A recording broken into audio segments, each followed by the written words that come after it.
Good day. This is Dimitri Lascaris coming to you from Montreal, Canada on November 8th, 2025 for Reason to Resist. In 2007, in a now famous interview on Democracy Now!, U.S. General Wesley Clark, the former Supreme Allied Commander of NATO, revealed plans within the U.S. government and military for waging war on 7 countries in the Arab and Muslim world. Here's what General Clark said at the time. About 10 days after 9/11, I went through the Pentagon and I saw Secretary Rumsfeld and Deputy Secretary Wolfowitz. I went downstairs just to say hello to some of the people on the Joint Staff who used to work for me, and one of the generals called me and he said, "Sir, you got to come in. You got to come in and talk to me a second." I said, "Well, you're too busy." He said, "No." He says, "We've made the decision. We're going to war with Iraq." This was on or about the 20th of September. I said, "We're going to war with Iraq. Why?" He said, "I don't know." He said, "I guess they don't know what else to do." So I said, "Well, did they find some information connecting Saddam to Al-Qaeda?" He said, No. He says, "There's nothing new that way. They've just made the decision to go to war with Iraq." He said, "I guess it's like we don't know what to do about terrorists, but we've got a good military and we can take down governments." And he said, "I guess if the only tool you have is a hammer, every problem has to look like a nail." So I came back to see him a few weeks later, and by that time we were bombing in Afghanistan. I said, "Are we still going to war with Iraq?" And he said, "Oh, it's worse than that." He said, he reached over on his desk, he picked up a piece of paper, and he said, I just got this down from upstairs," meaning the Secretary of Defense's office today, and he said, "This is a memo that describes how we're going to take out 7 countries in 5 years, starting with Iraq and then Syria, Lebanon, Libya, Somalia, Sudan, and finishing off Iran." Now, over the years, this much discussed interview has focused upon the U.S. aggressions against Iraq, Iran, Syria, and Libya. What has been less discussed is that one of the 7 countries General Clark identified in that excerpt was Sudan. In recent weeks, horrifying reports have emerged from this devastated country in the northeast of Africa, home to an estimated population of some 50 million people. Sudan is suffering through its 3rd civil war since it gained independence in 1956. The first lasted 17 years from 1954 to 1972. The second lasted even longer, 22 years from 1983 to 2005. And the third is said to have begun in April 2023 and is ongoing. On top of all this, Sudan has endured about 20 coup attempts and prolonged military rule since gaining independence almost 70 years ago. Figures recently released by the UN's Office for the Coordination of Humanitarian Affairs reveals the scale of the horror. And here you can see a graphic that was recently published by the OHCA. And just to highlight some of the terrible figures in this graphic, on the right side, underneath the map of Sudan, you'll see hunger and malnutrition. 24.6 million people face high levels of acute food insecurity, and famine confirmed in 5 locations. Cases of children under 5 years and pregnant and breastfeeding women in need of treatment for acute malnutrition in 2025, 3.7 million. And 637,000 people currently face catastrophic food insecurity. And if you look underneath in the bottom third of this chart, women and girls in particular suffer abuses, including horrific conflict-related sexual violence. Some 12.6 million people are estimated to have been displaced since April 2023. This is larger than the population of many countries. Some 8.86 million people have been internally displaced in Sudan since that same month, April 2023, and it goes on. So the situation there is truly of disastrous proportions. And we have been requested numerous times by members of our audience to investigate what is happening in Sudan. And we've answered the call today. We're beginning a series of reports on the devastated country. The current civil war has drawn increasing attention from the international community due to numerous reports that fighters of the RSF, or Rapid Support Forces, have committed heinous atrocities in and around the city of El Fasher, a city of about 1.5 million in the Darfur region of the country. The RSF is a paramilitary force that is fighting the Sudan armed forces for control, and there's compelling evidence that the RSF has been supported and armed by the United Arab Emirates. In order to explore all of this, we have invited onto Reason to Resist Dr. Osman Noreldin, and let's bring him into the studio now. Thank you very much for joining us today, Dr. Noreldin. Dr. Noreldin is a mathematical scientist and a Sudanese political activist. And I understand you're joining us today from the UK. Is that correct, Dr. Noreldin? No, from South Africa. From South Africa. And you've actually, I think you lecture at a university there. Is that correct? Yes. Yes. Although the area of your academic expertise is mathematics. Yeah. Yes, that's true. You've become a prolific proponent of peace for the country of Sudan. So I'd like to get into it with you today by beginning our discussion around this revelation of General Wesley Clark back in 2007. And as I mentioned at the outset, the oft discussed interview highlighted 7 countries, and one of them was Sudan. And typically when we see so much violence over such a prolonged period in a country of the global south, it is largely due to foreign actors seeking to plunder as much of the country's natural wealth as they can get away with. Why would the US military, in your opinion, have set its sights on Sudan back in the early 2000s? Do you think it has something to do with the country's natural resource wealth? And if so, what are those resources that would attract this kind of attention? Thank you, Dimitri. Thank you for having me, and also thank you for the listeners.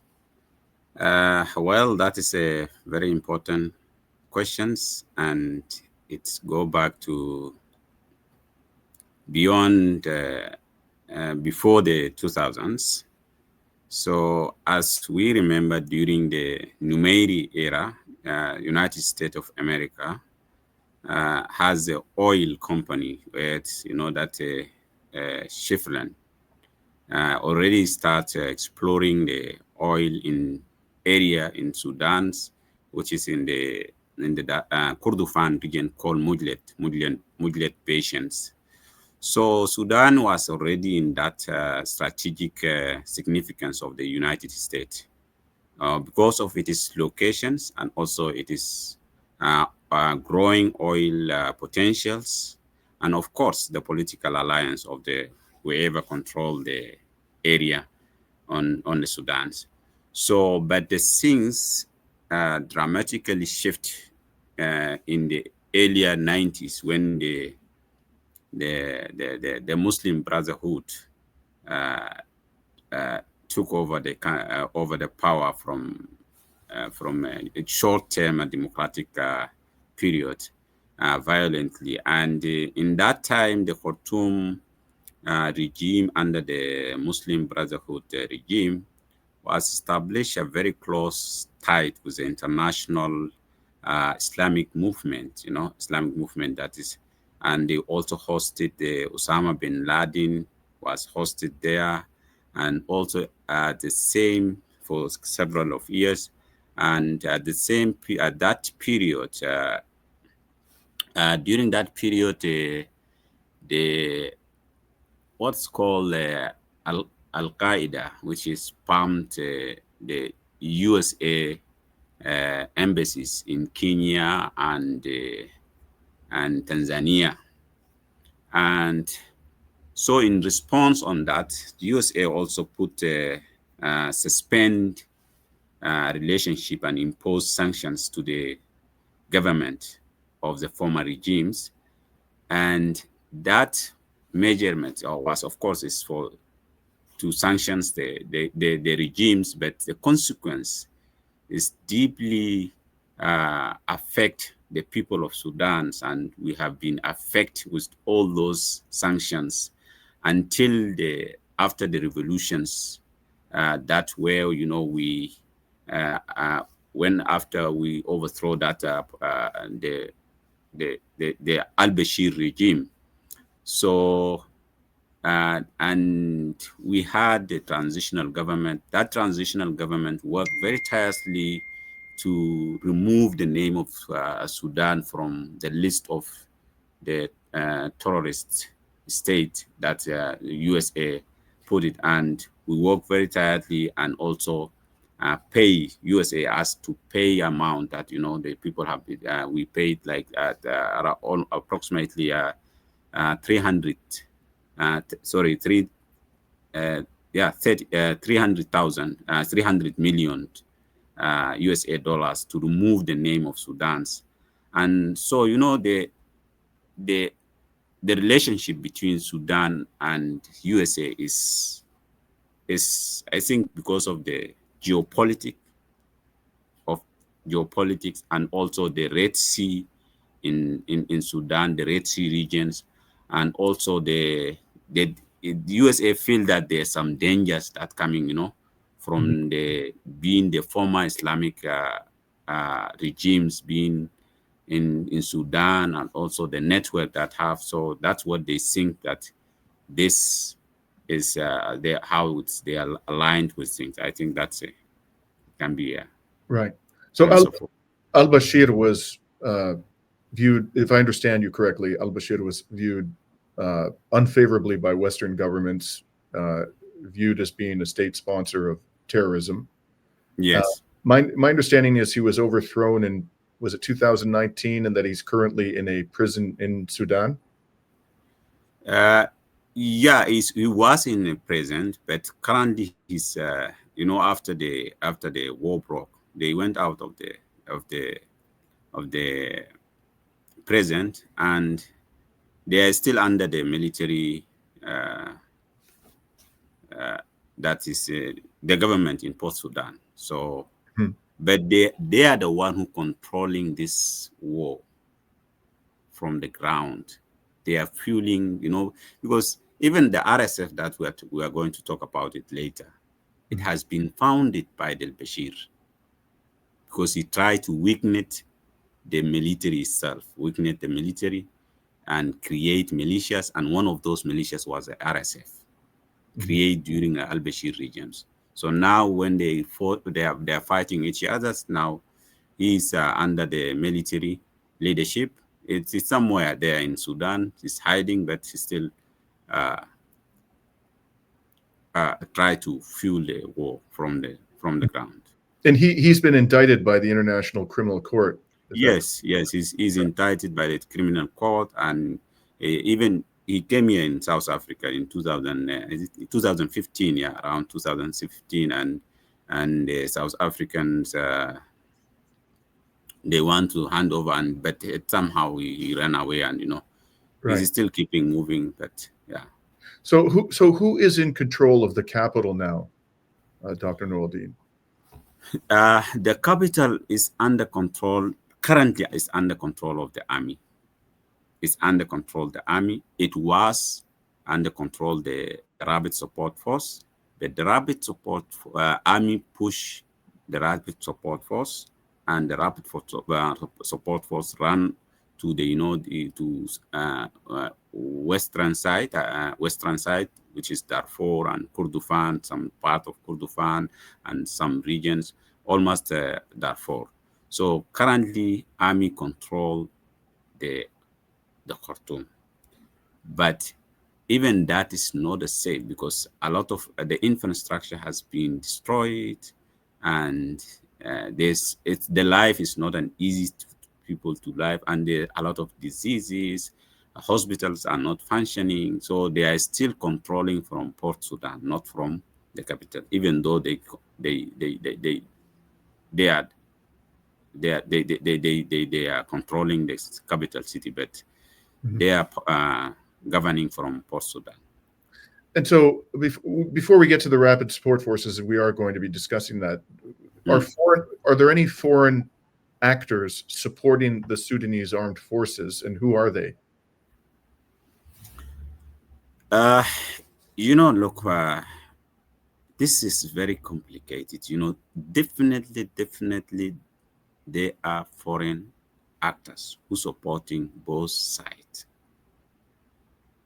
And this support, in the Quad statement that recently, so the people who are involved in Quad itself, they are supporting both sides.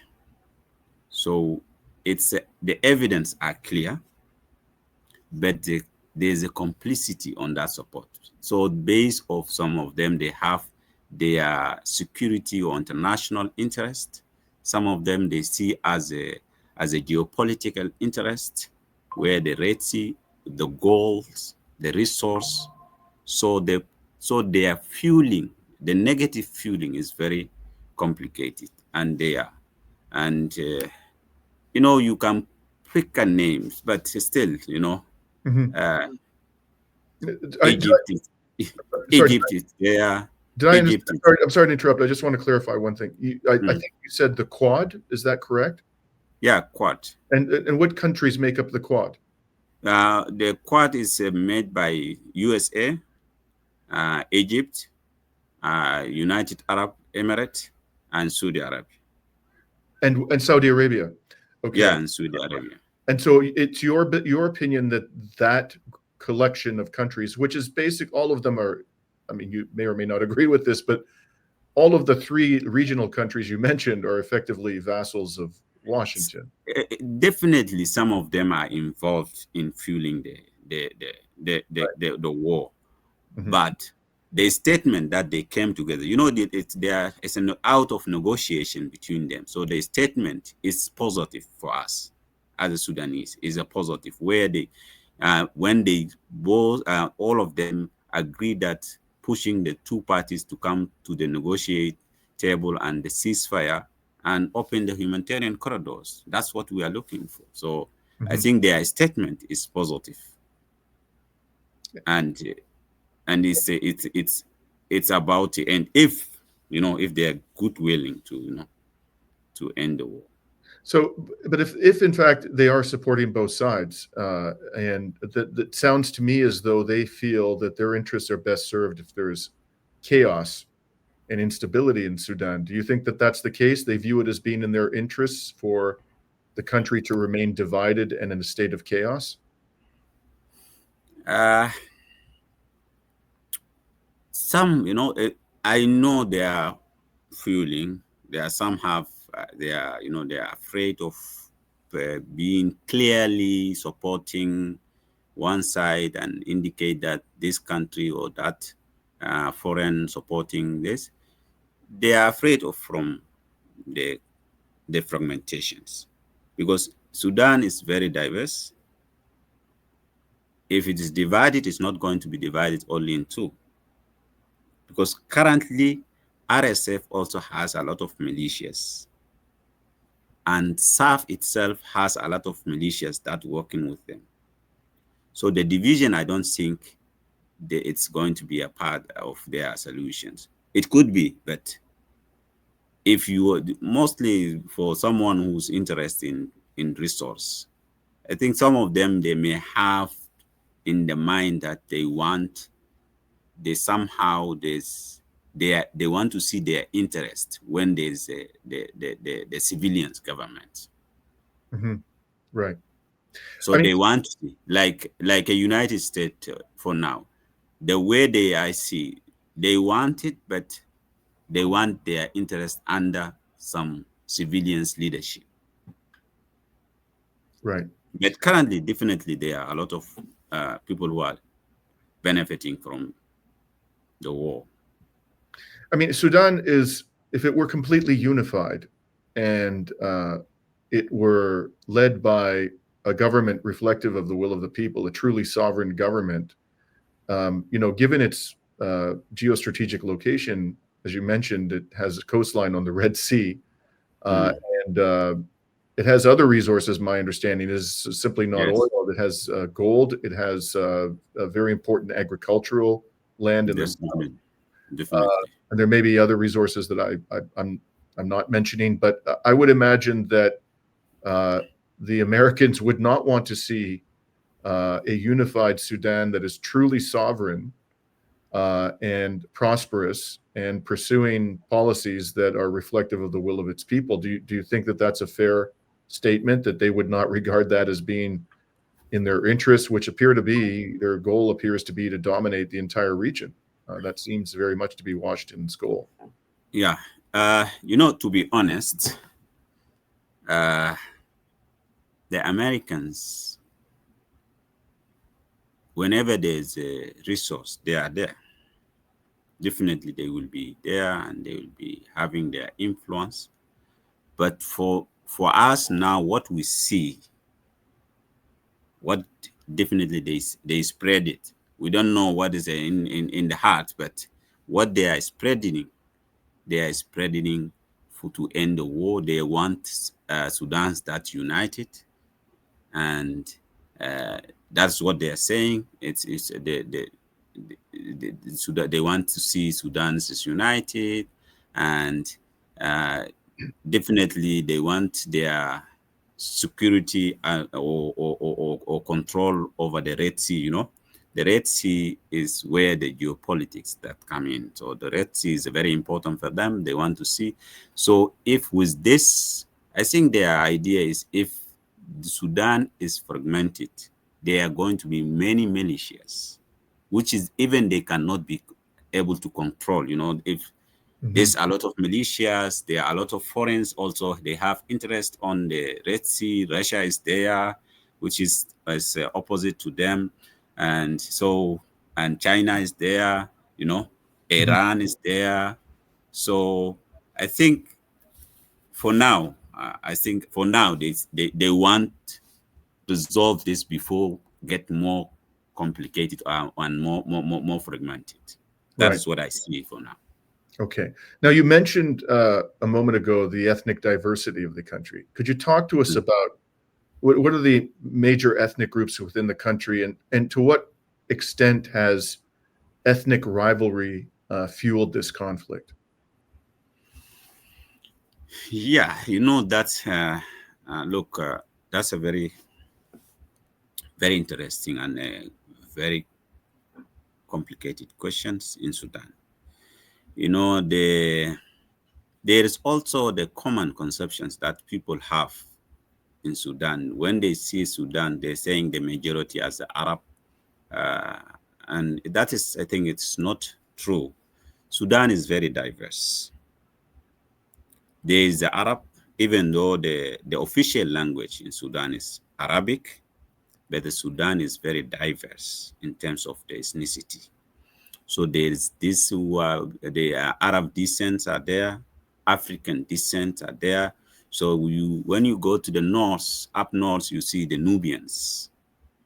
And within the Nubians, they are one group, but inside that group, there's a lot of tribe, which are not Arab, the Nubians. And if you go to the east, Bija, they are also complex, are not Arab. You go to south now, you see Nuba in the Nuba mountain and South Kordofan. And when you go to Darfur, you see Four, Masalit, Zakawa, and many other groups which are not also the Arab. So there's a complicity on that. Even though the colonial legacy, it creates inequality within the Sudanese society and make the ethnicity is quite something that, people hide behind it also. But unfortunately, during the al-Bashir regime, when they came to the power, the idea of this ethnicity, it becomes very high. They turn the ethnicity to weapons. Firstly, they create, during the al-Bashir time, for the first time for us, to your religions and your tribe to be linked with the identity. If you want to get the identity, you need to write down your religions and your tribe. So they play around on that ethnicity and religions issue, create the chaos, and weaponize and militarize tribes. And this, even this RSF itself is a base of base of some tribes. So when the rebels start in Darfur to fight the al-Bashir regime for asking for justice, for equality of the resource, sharing the resource equally. So they formed some tribe, divided the people in tribes, where some of the Arab descent and African descent. So RSF, it was based on that formations. So the ethnicities there. Before that, we are very diverse people, and we live together, But what I'm hoping is that, and it is during the revolution, we came together as a Sudanese, all the ethnicity joined hand, and there is a chance there to build a state that based on equal citizenship, not regarding with your ethnicity or your religions. But with the foreign, even a lot of this foreign interference, it start from that our revolutions. Our revolution is not succeed because there are a lot of foreigners that in our neighbors, in our regions, even in the Middle East. So our revolution did not succeed. But now in this war, the ethnicity becomes weapon because people are trying to create hate speech. So the hate speech becomes language or weapons to recruit people to take a side of one another, either side of RSF or side of the army itself. Mm-hmm. Now, you've talked about ethnicity. What about religion? Obviously, many of the people practice Islam in Sudan. What other significant religious groups are there in the country, and to what extent is religion fueling this conflict? Currently, religion is not fueling this conflict. There are two major. There's a Christianity, but the majority are Muslim. We are Muslims. But the thing is, there is a Muslims and there is a Muslim Brotherhood. This is a two different things. Mm-hmm. I'm a Muslim, but I'm not a Muslim Brotherhood who practicing as a political ideology, And that issue is a problem when the people want to practice Islamic as a political ideology. And the majority of the Sudanese are Muslim. There is Christians, but they are minority. Before the South Sudan's get independent from Sudan, even now, currently, there are also Christians, and there's Africans religions also there, especially when you go to the Nuba Mountains, south side. You will see even Africans religions practicing African religions there. So, but the two main religions that Sudan's have is Christianity and Islam. And Islam is the top. Almost, if it's not the 80%, 75% of the Sudanese are Muslims. Mm-hmm. And there are Muslims on both sides of this conflict, on the RSF side and the Sudanese army. Definitely. Both of them, they are Muslims. When they are killing, both of them, they say Allahu Akbar, and they take the takbir to each other when they are killing. Mm-hmm. And which is very painful, It's a very pain, and that is not our Islam. That's how we, it's not how we practice Islam. Islam is not a violence religion. So the way they are showing is like Islam is a violence religion, which is not true. And there are some people that assisting to see this kind of atrocity, this kind of horrific actions, saying this is a practice of Islam, which is not true. So Islam is not. Right. And I just want to echo, I think that's a very important observation. I myself become increasingly alarmed at the Islamophobia we're seeing in Western society. Mm. I just want to add as a footnote to what you've said, which is so important. You know, if we were to judge Christianity by the crimes that people who profess to be Christians have committed over the years, the only conclusion we could draw is that it is an intensely violent religion. So, for example, the people who came to the what are now the Americas and wiped out the indigenous populations here, they profess to be Christian, and they tried, many of them, to forcibly convert indigenous peoples to Christianity. There were people who described themselves as Christians who founded and perpetuated the institution of slavery. The people who committed genocide in Europe during the Second World War profess to be Christian. So I could go on and on. I'm sure I don't need to tell you this, but you know, this idea that because some people who are Muslims engage in acts of extreme violence, that means the religion is violent is really ludicrous. So Yeah. I'd like to talk to you now about Al Fasher, this city which is the current focus of international attention because of atrocities that are reportedly being committed there. Could you tell us about this city?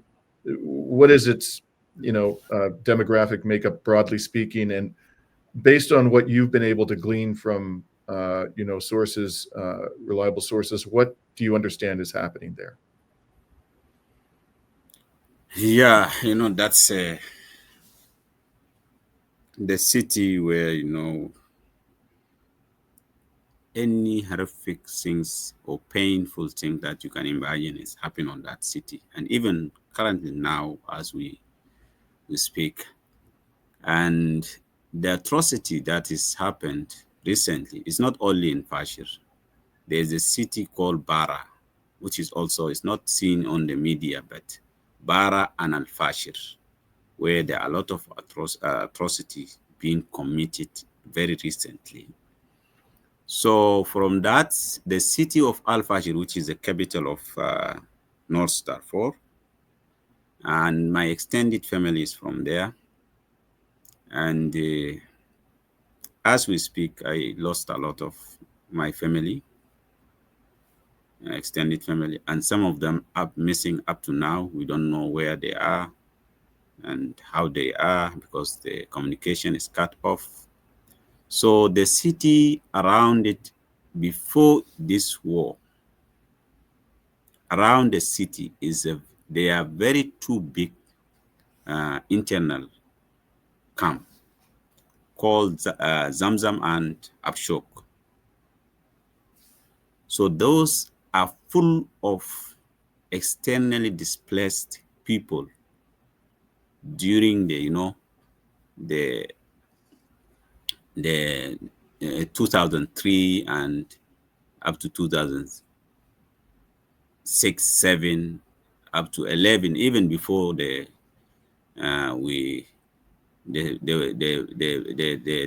peace agreement that signed in South Sudan, Juba peace agreement before that. So that city is a full of displaced people. So RSF, after being moved out of the capital, Khartoum, is putting its eyes on that city because initially when the war started, most of the capitals in western side has been took over by RSF. Only Al-Fashir is remain. So people, when the fighting between the army and the RSF in South Darfur capital, which is Niala, people flew to Al-Fashir. And in that Al-Fashir, there's a military, and also there is the rebellions, which is also there. So now, military and the rebels, which is the Sudan Armed Force, Sudan Movement Armed Force, led by Mini Minawi, and also the Jibril, which is the Justice and Freedom Forces, and all those who signed the peace agreement in Juba, most of them there. So initially they are they are not taking a side of one of the warring parties.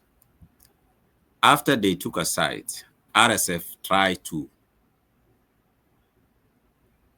get the city, because the city was on the hand of Mini Minai, which is the governor of the Darfur region. So because of that, RSF for many attacks is attacking and siege the Al-Fashir until lastly 2 weeks ago, where they have managed to take the country. And unfortunately, and very sadly, when they took the city, when they took the city, they committed very terrible and horrific atrocities. They killed people, and even in groups, we saw a lot of atrocities that is coming from killing people, massacres, killing of people coming, because mostly those people are in that because they don't have options to move out of the city. Some of them even they are dying of hunger, famine is there, diseases, and there's a lot of injured people where there are no supply of medicines or there are no supply of military weapons to them. So the city is taken by the RSF, and up to now, the news that we are receiving, there are some people are saying this. Yes, now is say that's what RSF is claiming. He's saying say people can come back, but what we are hearing from the people who flew from Al Fashir to the neighboring surround area where it's called Tawila. Now it's a very small place, but now it's full of displaced people, and people, and that position, the position is very sad. It's very sad, and yeah. First of all, I'm very sorry to hear about your loss, and No, pay you my deepest condolences. It's terrible. That you, I must say that you're able to speak as calmly as you can about this crisis in light of that is remarkable. So thank you for sharing that with us. Can you tell us why you think they're carrying out these massacres? Are they trying to ethnically cleanse the city? Do the perpetrators of these massacres view the people they're targeting as hostile to them? Is this purely vindictiveness? What do you think is motivating these mass killings?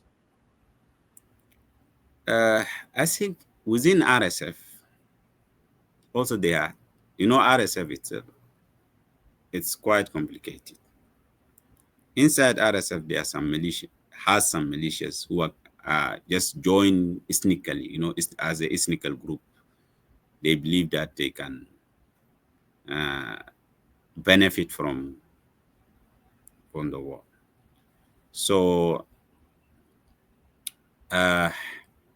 what motivates them is they think they want to take a revenge. I think that's my understanding. They want to take a revenge because they believe that people should flew and left them to take the country, to take the city long time ago. But you know how many clashes has happened between the arms and the rapid support force? There is more than 200 something. So when they come and found people, they think they want, I think basically they want to take a revenge, and also the ethnical cleansing is also one of the things, because most of the people are inside that city, mostly Africans descent. And when this recruitment is started, most of them, they have been recruited on the army side, the army side. So they believe that, okay, you guys are here with supporting army, and we took over, we're going to let you know what is a supporting armies look like. So based on that, I think they took a revenge on the people. Now, there have been reports that the RSF is being armed by the United Arab Emirates. Do you believe those reports are accurate? And if so, why do you think the UAE is arming the RSF? I think the report on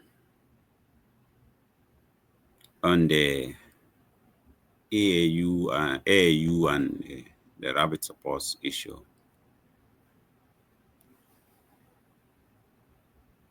I think there is a support.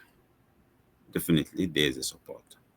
But why? I think because, as I told you, the foreign interventions for both sides they are competing, you know, over this. Firstly, there's a motivations of the gold as a resource is there. Secondly, the geopolitics of Red Sea, and also the Sudan, the landscape of Sudan. A lot of resources is for the agriculture's benefit. Whoever have the upper hand on whatever outcomes coming is going to be the one who, you know, have the right hand on that. I think that's one of the things that make most of the foreigners, not only AU, the Egyptians also doing same. But these are things are secret. So as for us as a civilians, we don't want to, you know, because we know how these guys are power. They have the power, and if we say you guys are doing this and do so and so is doing this, Egypt is doing, then you AU is doing that, where our people are going to suffer there on the ground. So I think they must stop this negative interference and help us to end the war. And if there are any interests that all these countries have, they can be negotiate or can be part of our also national, our foreign policies and our national interest. But the way they are fueling is very negative. All the foreign actors, and the result is innocent Sudanese civilians are suffering.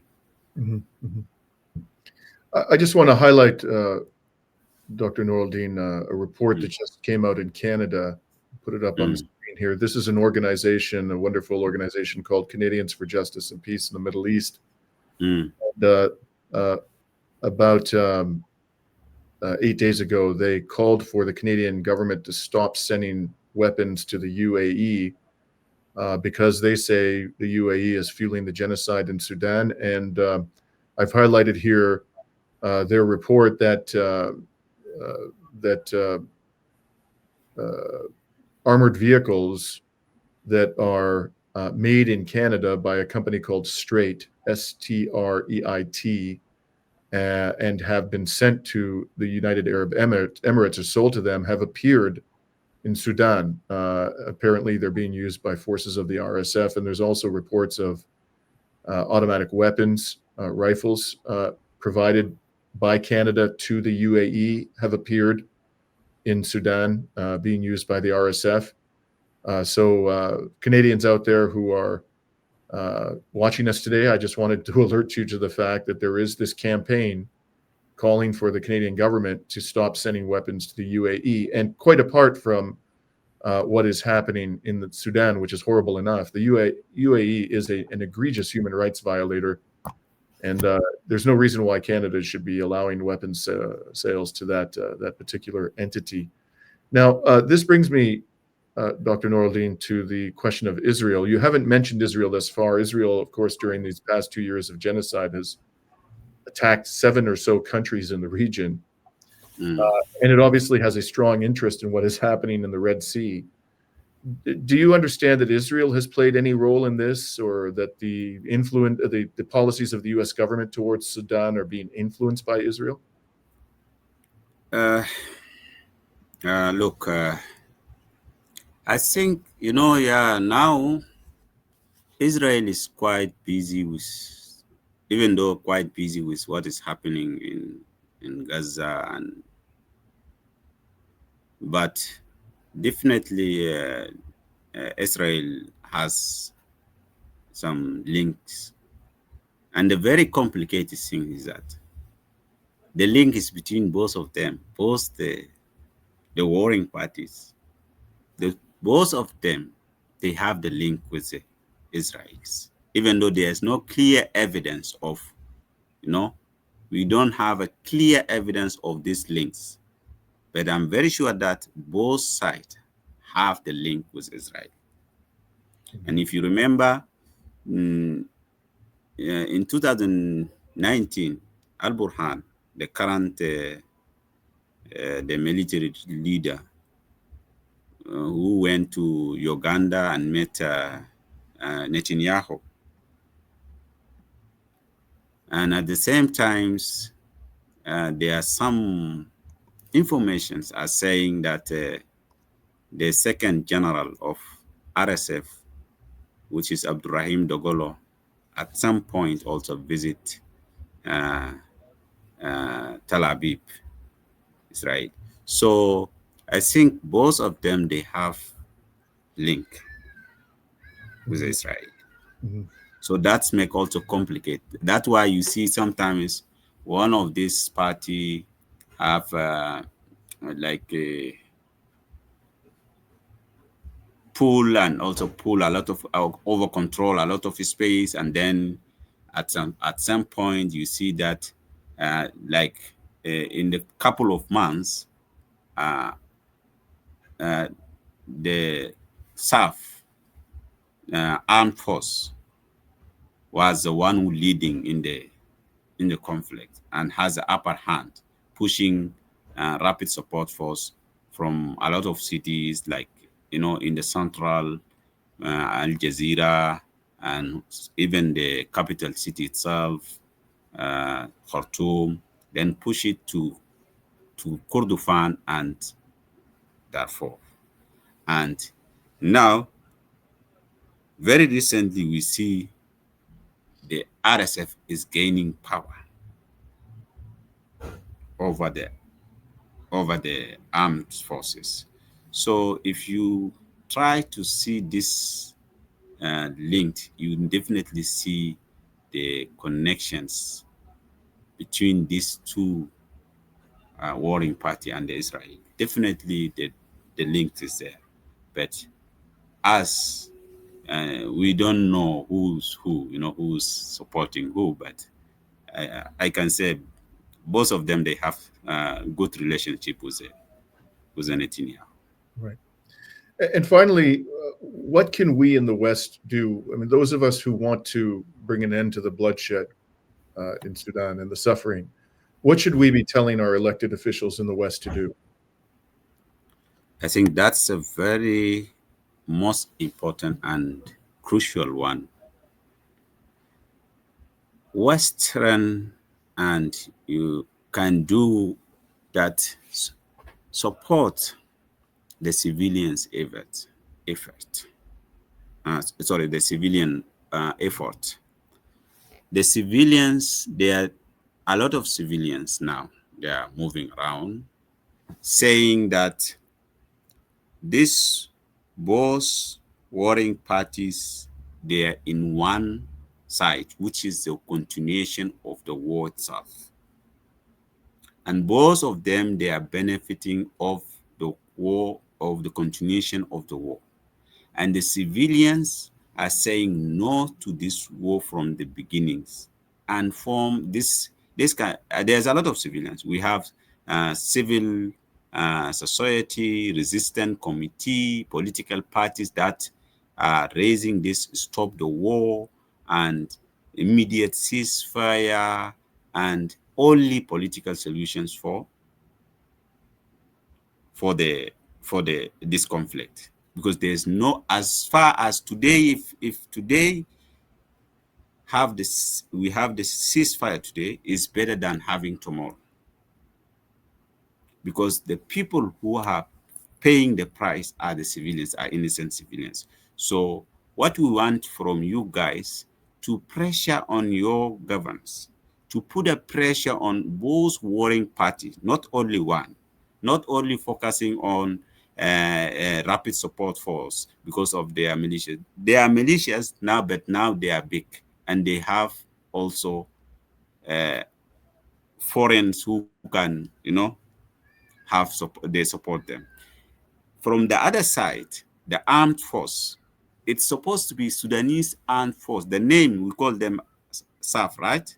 But currently the name is not that one. During the al-Bashir regime, this military was politicized, and most of the generals involved in economic and also the trading, So they are now also trying to create more militias and trying to take in a power, benefiting their own, not the Sudanese.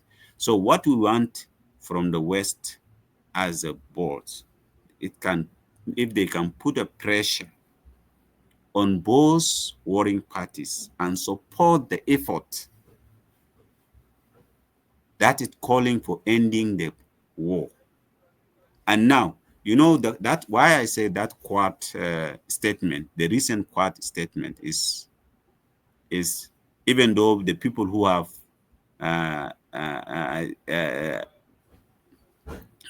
came with it are still there, some of them who are fueling the war, but it's a good for us as a Sudanese. We see something there, because they are saying we need to end this war. We need to have the humanitarians access for the people. We need to have a political dialogue for ending the war. So we need those type of support from the international, actually, especially the Western side. If they put the pressure on both warring parties, RSF and the SAF, to come together in the table and ceasefire, today is going to be better. We save a lot of innocent people. We save a lot of displaced internally. Now our people are asking, when this is going to be end? People are tired of we have a lot of disease that people forget about it for a long time ago. There's a type of disease, dengue, fever, cholera, and a lot of disease, which is you cannot even know them in Western. If I told you that we have a cholera, you may imagine what's the cholera is, because long time people forgot about this cholera. So because of this war and the continuation, we're still having diseases that are killing our people. Not only disease, famine is killing, hunger is killing our people. So we need the support. We need the support that end the war. We need the effort that support ending of the war. That's what we ask from the Western side. who have the power, or they can talk to their leaders. Those who have access to talk to their leaders, they can talk and assist us to stopping the war. Stopping the war means no supplying weapons for both sides, not only one side. We need to target both sides if we want to end it. Right. Now, you've mentioned a couple of times a statement. I just want to put, I think I found the statement you're referring to. This was issued on September 12th of this year by the Quad. Yeah. Is this the statement you're referring to, Dr. Noreldin? It begins with Sudan's sovereignty, unity, and territorial integrity are essential for peace and stability. And then they say there's no viable military solution. Yes. And then they called on all parties to facilitate rapid, safe, and unhindered humanitarian access and assistance. And fourth, Sudan's future governance is for the Sudanese people to decide through an inclusive and transparent transition process. So that is, I assume, the statement you're referring to. Yes, definitely. Yeah, that's a statement I'm referring to. I just, one of the points that they call upon doesn't appear on the screen there. The fifth is external military support to the conflict parties in Sudan serves to intensify and prolong the conflict and contribute to regional instability. Accordingly, an end to external military support is essential to ending the conflict. So this is echoing precisely what you were just saying. We have to pressure our governments not to provide weapons to either side in the conflict. Right. Okay. And before I let you go, Dr. Noreldin, I just want to remind people, if you found this interview to be informative, please like and share it, and please become a subscriber to Reason to Resist if you are not already one. We've seen indications in the past few weeks of efforts on social media to suppress our work even more than previously. So subscribing, liking, and sharing will help us to continue to reach a larger audience. Where can people find your work, Dr. Noreldin? Is there some place that they can follow your commentary on these situations? Yeah, it can be the people. They can follow me on Twitter, on Facebook, and because like Google Scholar for mostly for academic purpose, you know. But in this activity of activities, people can follow me at in my Facebook or Twitter, X. Yes. Yeah. I'll put a link to your X profile in the description to the video, so that way people can find you. Yes, definitely. Thank you very much, Dr. Noreldin, and I hope we can have you back on the program as the situation unfolds in Sudan. Thank you very much. I really appreciate you. Thank you. And we're coming to you from Montreal in South Africa today on November 8th, 2025.